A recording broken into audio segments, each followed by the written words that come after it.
दोस्तों नमस्कार। मैं ना सुनांचली कथा कहानी और उपन्यास के इस अंक के साथ पुनः हाजिर हूँ।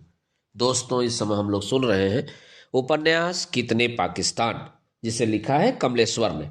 दोस्तों अब तक मैं इस उपन्यास के 31 भागों का वाचन अपने वाचन के पिछले क्रम में कर चुका हूँ। अब लीजिए सुनिए उपन्यास कितने पाकिस्तान के 32वें भाग का वाचन मेरे अर्थात ना सुनांचली के स्वर में। सन 1857, लेकिन इससे पहले सन 1757 एक गुजती आवाज फिर पूरे ब्रह्मांड में छा जाती है। लम्हों ने खता की थी, सदियों ने सजा पाई। यह खता जहांगीर ने की थी। अर्दली पागलों की तरह चीख रहा था। जब हमने इन अंग्रेज व्यापारियों को सूरत के बंदरगाह पर लंगर डालने और गोदाम बनाने की इजाजत दी थी, याद कीजिए अदीब, जब अफ्रीका के दक्षिणी छोर से इन समुद्री लुटेरों के जहाज पूरब की ओर बढ़े थे, तब मैं आपको तलाशता हुआ होटल टूसराक पहुंचा था। लेकिन तब तो आप अपने निजी सुख और सौंदर्य की तलाश में व्यस्त थे। उसी का नुकसान अब यह 1857 उठा रहा है। हुजूरे आलिया, सुख और सौंदर्य उसे ही हासिल है जिसे अपनी और अपने समय की आज़ादी हासिल है। नहीं तो अधूरे सुख और बीमार सौंदर्य को ही पराजित नस्लें अपना संपूर्ण सुख और परम सौंदर्य स्वीकार कर लेती है। वह देखिए अदीबे आलिया, इन अंग्रेज ईस्ट इंडिया ट्रेडिंग कंपनी के व्यापारियों ने हुगली के मुहाने पर क्या किया है। नील, अफीम, काली मिर्च, लौंग, इलायची, अदरक और दालचीनी के बदले में इन्होंने अपनी सैकड़ों वेश्याएं बंगाल के तट पर उतारी हैं। यह बीमार सौंदर्य है जो भारत के तटों पर उतरा है, और रॉबर्ट क्लाइव ने बीमार सौंदर्य वाली इन 15 विदेशी वेश्याओं को बंगाल के नवाब सिराजुद्दौला के सिपह सालार मिर्जाफर के हरम में अभी अभी भिजवाया है। क्लाइव के षड्यंत्र जारी हैं। अपना भाषण जारी रखते हुए अर्दली ने जैसे एक बृहद इतिहास मंच निर्मित कर लिया था। पर्दे की डोरियां उसके हाथों में थीं और वह खुद ही उद्घोषक भी बना हुआ था। पर्दा उठाते हुए उद्घोषणा करने लगा।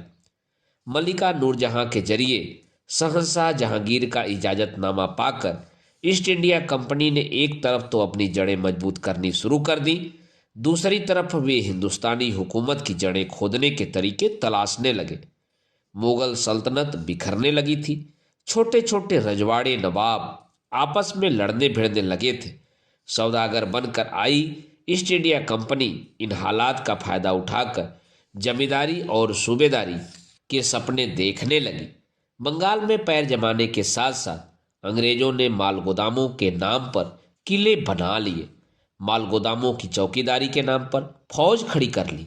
ईस्ट इंडिया कंपनी की यह गैरकानूनी हरकतें बंगाल के नवाब सिराजुद्दौला को मंजूर नहीं थी। उद्घोषक अर्दली के शब्दों के साथ मंच का पर्दा उठा और बंगाल का नवाब सिराजुद्दौला क्रोध से धधकता हुआ सामने आया। नहीं, हमें यह कतई मंजूर नहीं। हम नहीं चाहते कि यह सौदागर फिरंगी कंपनी हमारी सरजमी पर किले तामीर करे और फौज रखे। हम जानते हैं वह शाही इजाजतनामे के बारे में झूठ बोल रहे हैं। ऐसा कोई फरमान शहंशाह ने जारी नहीं किया है जो इन्हें गोदामों की जगह किले तामीर करने की इजाजत देता हो। हम अंग्रेजों की गलत बयानी और जालसाजी का पर्दाफाश करेंगे। हम बंगाल में शहंशाह के नुमाइंदे हैं। हम फिरंगियों की कोठियों और नाजायज किलेबंदियों पर हमला करेंगे। इस नाजायज कब्जे को खत्म करेंगे। पटाछे, उद्घोषक फिर मुखातिब हुआ। ईस्ट इंडिया कंपनी का वह मामूली सा करिंदा रॉबर्ट क्लाइव अब करता धरता बन बैठा है। उसने धूर्तता भरी साजिशें शुरू कर दी हैं। गोरी वेश्याओं के जरिए उसने नवाब सिराजुद्दौला के सेनापति मिर्जाफर को अपना गुलाम बना लिया है। मिर्जाफर को क्लाइव ने सिराजुद्दौला की गद्दी का लालच भी दिया है, और वह देखिए सामने खड़ा है सन 1757 और प्लासी का रक्त रंजित युद्ध मैदान। मिर्जाफर गद्दारी कर रहा है।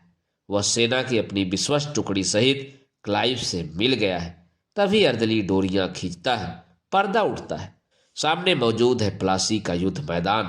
गरजती तोपें, बारूद के विस्फोट, धुआं हाहाकार, युद्ध घोष, सनसनाती गोलियां, दौड़ते घोड़ों की टापों की आवाज, चीत्कार, पटाछेप और उद्घोषक अपना अगला बयान देता है।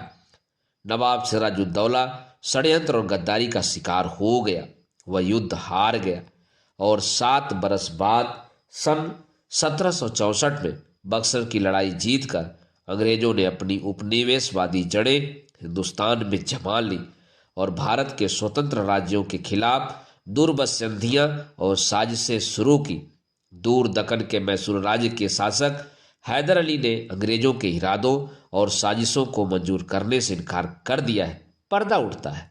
हैदर अली और उसकी बेगम बातों में मशगूल हैं। नहीं बेगम, आप नहीं जानती, इन फिरंगियों की साजिशों ने शुमाली हिंदुस्तान में क्या क्या किया है। ईस्ट इंडिया कंपनी के सिपह सालार क्लाइव ने बंगाल के नवाब सिराजुद्दौला के आला वजीर और सिपह सालार मिर्जाफर जाफर को खरीदकर उन्हें धोखे से हरा लिया है। प्लासी की जंग जीतने के बाद उन्होंने बक्सर की लड़ाई भी जीत ली है। लेकिन मेरे सरताज, यहाँ पांडिचेरी में फिरंगी फ्रांसीसी भी तो डेरा डाले हुए हैं। वह अंग्रेजों के दुश्मन हैं, इसलिए वो हमारे दोस्त हो सकते हैं। नहीं बेगम, नहीं, गैर मुल्की कभी भी हमारे दोस्त नहीं हो सकते। वे चाहे फ्रांसीसी हो या अंग्रेज, दोनों हमारी आज़ादी के दुश्मन हैं। फर्क सिर्फ इतना है कि मुल्क के जुनून में फ्रांसीसी हैं तो शुमाल में फिरंगी अंग्रेज। खुदा मेरे सरताज को सलामत रखे। बेगम, हमारी सलामती से ज़्यादा मुल्क की सलामती और आज़ादी जरूरी है। इंशाअल्लाह जब तक हिंदुस्तान में हैदर अली जिंदा है अपना मुल्क गुलाम नहीं हो सकता। पटाछेप, उद्घोषक का बयान शुरू होता है। हैदर अली ने लड़ते लड़ते ईस्ट इंडिया कंपनी का नाथका बंद कर दिया, लेकिन 7 दिसंबर 1782 को अरकाट से 16 मील दूर चित्तूर के फौजी मैदान में उसकी जिंदगी का चिराग बुझ गया। तब हैदर अली के बेटे टीपू सुल्तान ने अंग्रेजों के खिलाफ जंग की कमान संभाली। पर्दा उठता है। सुनो सुनो, आज अल्लाह का यह बंदा और मादरे वतन का यह खादिम टीपू सुल्तान जानता है कि मुल्क के कुछ हिस्सों में फिरंगियों की साजिशें कामयाब हो गई हैं। वह गंगा यमुना की वादी को अपने पैरों तले रौंद रहे हैं। हम गंगा यमुना की घाटी तक तो नहीं जा सकते, लेकिन हम वादा करते हैं कि ईस्ट इंडिया कंपनी के नापाक कदम अपनी पाक पवित्र कावेरी नदी के इलाके में नहीं पड़ने देंगे। हमें हैरत और अफसोस है कि हमारे देशवासी ही, चाहे वे पेशवा मराठे हों या हैदराबाद के नवाब या दूसरी रियासतों के वली, वे फिरंगियों की कठपुतली बनकर अपने ही लोगों का गला काट रहे हैं और घर की इस फूट का फायदा उठा रहे हैं फिरंगी लुटेरे। पटाछे, उद्घोषक ने फिर बयान शुरू किया। फिरंगी लुटेरों की लूट जारी थी, लेकिन इस लूट और गुलामी के खिलाफ संघर्ष भी जारी था। कित्तूर की रानी चेन्नम्मा, त्रावणकोर के वेलुथम्पी, संथाल परगना के आदिवासी सरदार तिलका माझी और मठों के सन्यासी लगातार ईस्ट इंडिया कंपनी से लोहा ले रहे थे। अर्दली महमूद अली झंझावात की तरह हरहराती, गूंजती, पुकारती, तभी एक आवाज हिमालय की ऊंचाइयों को लांघती वहां आई। अर्दली ने आवाज को पहचाना। यह तो उसके अदीब की आवाज थी। अदीब आलिया, अब कहाँ से पुकार रहे हैं? मैं चीन देश के दक्षिणी बंदरगाह कैंटन से तुम्हें पुकार रहा हूँ। आप वहां कैसे पहुंच गए? क्यों? तुम्ही ने तो मेरी कहानियों के एकांत में खलल डालकर बताया था कि दक्षिणी अफ्रीका के तटों को पार करते हुए फिरंगी लुटेरों के जहाजी बेड़े पूरब की ओर बढ़ रहे हैं। तुम्हारी इस इत्तला की वजह से खुद को गुनाहगार समझते हुए सलमा अलविदा कह के चली गई थी। रुकी हुई शाहीन की दर्दनाक कहानी कहीं अधूरी छूट गई थी। विद्या के तागे के उड़ने वाले घोड़े की दास्तान रुकी रह गई थी। सुरजीत कौर अपने बेहोश बेटे को कंधे पर लादे उसकी शाश्वत बेहोशी का कारण पूछ रही थी और बूटा सिंह रेल से कटी अपनी लाश को लिए कहानी लिखे जाने का इंतजार कर रहा था। अर्दली महमूद अली, तब तुम्ही ने मेरी कहानियों को गैर जरूरी बताया था और मुझे लानत भेजी थी। तभी से मैं तुम्हारी लानत और धिक्कार को लादे हुए भटक रहा हूँ। देश देश में खाना बदोशी की जिंदगी गुजार रहा हूँ। यह अभिशाप तुमने मुझे दिया है, नहीं तो मैं अपनी संवेदना, करुणा और सौंदर्य को लेकर अपने दौर की वह कहानियां लिख रहा होता जो लिखनी चाहिए थी। तुम मेरी संवेदनाओं, करुणा और सौंदर्य के हत्यारे हो। तुम्ही ने मुझे खाना बदोश बनाया है। लेकिन आप चीन देश के बंदरगाह कैंटन पर कब और कैसे पहुंच गए? वहां जाने की आपको क्या जरूरत थी?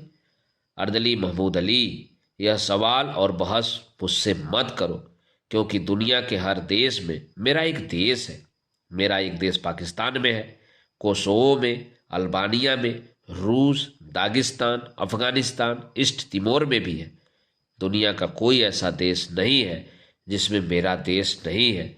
इसलिए चीन में भी मेरा एक देश है और मैं यहाँ मौजूद हूँ। लेकिन किस लिए? इसलिए कि सौदागरों की जिस जमात ने अपना साम्राज्य स्थापित करके हिंदुस्तान को जकड़ लिया है, वे ही उपनिवेशवादी फिरंगी अब चीन में बाजार बनाने के रास्ते तलाश रहे हैं। इसलिए मुझे यहाँ आना पड़ा। और सुनो, बाजारों के लिए ही बनते हैं साम्राज्य, और साम्राज्यों को जीवित रखने के लिए ही बनाए जाते हैं बाजार। साम्राज्यों की नाभि बाजार से जुड़ी है। साम्राज्यों के रूप बदल सकते हैं, वे प्रजातांत्रिक आर्थिक साम्राज्य का रूप ले सकते हैं, परंतु इन पूंजीवादी प्रजातंत्रों को जीने के लिए मुनाफे के बाजारों की जरूरत है।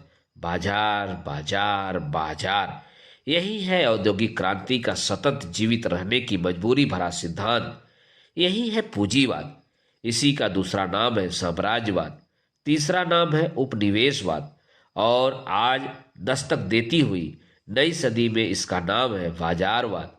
यह व्यवस्था कच्चे माल की प्राप्ति और नित नए बाजारों के निर्माण के बिना जी नहीं सकती। यातना, विषमता और अवसाद के बीच यह देते हैं कृत्रिम उत्सव और उल्लास। सड़ती लाशों के अंबार पर ये छिड़कते हैं क्रिश्चियन डियोर, सैनेल और अमु आगे क्रिस्टल के इत्र। कटी हुई लहलुहान गर्दनों में ये पहनाते हैं लानवीन की नेकटाइयाँ और मेजोरिका के नेकलस। टूटी हुई कलाइयों में बांधते हैं राडो और रेमंड व्हील की घड़ियां, और चकनाचूर उंगलियों को ये पकड़ाते हैं मोंट ब्लैक और वाटरमैन के कलम। अदीब ने लगभग भाषण सा दिए डाला। सुनकर सभी सकते में थे। आखिर खामोशी को तोड़ते हुए अर्दली बोला, आप ठीक फरमा रहे हैं अदीब आलिया।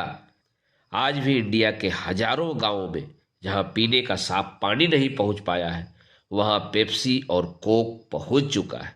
तो इसमें गलत क्या है? कुतुब कॉलोनी के तामारिंद कोर्ट से बिना रमानी की आवाज आई। इमली के आंगन में मॉडल जेसिका लाल की लाश अभी पड़ी थी। उसे प्यार और आभार से थपथपाते हुए बिना रमानी ने कहा, यह हमारी नाचती गाती कल्चर की पहली शहीद है। पैदा होने के फौरन बाद इसने माँ का दूध जरूर पिया था, फिर नहीं पिया। यह लगातार लिंकर या बियर पीती रही, क्योंकि दूध से ज़्यादा प्रोटीन है बियर में, सेब के रस से कम कैलोरीज है बियर में। यही जेसिका लाल के दिलकश और खूबसूरत होने का राज था। वह तूफानी खूबसूरती जिसे देखकर मनु शर्मा पागल हो गया था। बंद करो यह सब फिजूल बातें। हमारी दुख और सुख की दास्तानें रुकी पड़ी हैं और तुम बिना रमानी में उलझे हुए हो। एक कहानी ने अर्दली को डांटा, बुलाओ अदीब आलिया को वापस, हमें उनकी जरूरत है ताकि हमारी जिंदगी मुकम्मिल हो जाए। अदीब आलिया इस वक्त चीन देश के कैंटन बंदरगाह में मौजूद और व्यस्त है। मुझे नहीं मालूम वह वहां क्यों गए हैं। उन्हें कैंटन से बुला सकना मुमकिन नहीं है, अर्दली ने बताया। नहीं, मैं इस वक्त सेंट्रल इंडिया के मंदसौर झबुआ इलाके में अफीम के खेतों के बीच टहल रहा हूँ। यहाँ बहार आई हुई है। अफीम के सफ़ेद, रेशमी, उन्नावी, सरबती फूलों का समुंदर यहाँ लहरा रहा है, और लुसुन मेरे साथ है। लुसु कौन? चीन के सबसे बड़े अदीब। दोस्तों, अभी आप सुन रहे थे उपन्यास कितने पाकिस्तान के 32वें भाग का वाचन मेरे अर्थात ना सोनांचली के स्वर में। दोस्तों, इस उपन्यास के आगे के भागों का वाचन आप मेरे वाचन के अगले क्रम में सुन सकते हैं। तो जुड़े रहिए और सुनते रहिए। धन्यवाद। नमस्कार।